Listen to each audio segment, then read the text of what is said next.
இந்த மொழி புரட்சி உருவானது சுதந்திரத்திற்கு முன்பும் சரி, அந்த நேரத்திலே அது வெள்ளைக்கார ஆட்சியாக இருந்தாலும் சரி, அல்லது வெள்ளைக்கார ஆட்சியோடு தொடர்பு வைத்துக் கொண்டிருக்கிற மற்ற ஆட்சியாளர்களாக இருந்தாலும் சரி, பெரும்பான்மையாக இருக்கக்கூடிய மொழி இந்தி மொழி. அதை அந்த ஹிந்தி பேசாதிருக்கிற மாநிலங்களிலே புகுத்தக்கூடிய சூழலை 1910 உருவாக்கினார்கள். அதைத்தான் 1920 பிறகு தந்தை பெரியார் அதை கடுமையாக எதிர்த்தார். அப்படி போராடி கொண்டிருக்கிற அந்த நேரத்திலே தான் 1938 39 தாளமுத்து கனராசன் ஆக அந்த இருவரும் இன்னுயிரை ஈந்தார்கள். அவர்கள் எங்கிருக்கிறார்கள் சொன்னால் இந்த சென்னை மாநகரத்தில் இருக்கக்கூடிய திருவொற்றியூரில் வாழ்ந்து வருகிறார்கள்.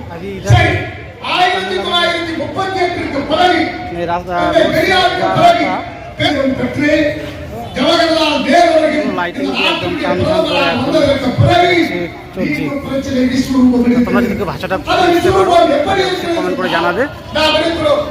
அரசு அலுவலகங்களாக இருந்தாலும் சரி, அல்லது தனியார் அலுவலகங்களாக இருந்தாலும் சரி, நாம் ஒருவரை சந்தித்து நேராக வணக்கம் சொல்லுவது ஒரு மொழி.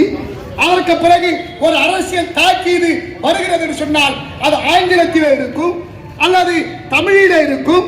ஆங்கிலம் தெரிந்தவனும் தமிழ் தெரிந்தவர்களும் சரளமாக அந்த தாக்கீதை படித்து அதற்கேற்றாற்போல் ஆணையிடக்கூடிய ஒரு சூழ்நிலை இருந்தது.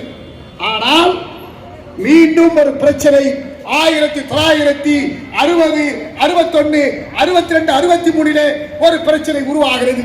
நாம் எதிர்நோக்கி இருக்கிறோமே, யுனைடெட் இந்தியா இன்சூரன்ஸ் என்கிற கம்பெனி, நியூ இந்தியா இன்சூரன்ஸ் என்கிற கம்பெனி.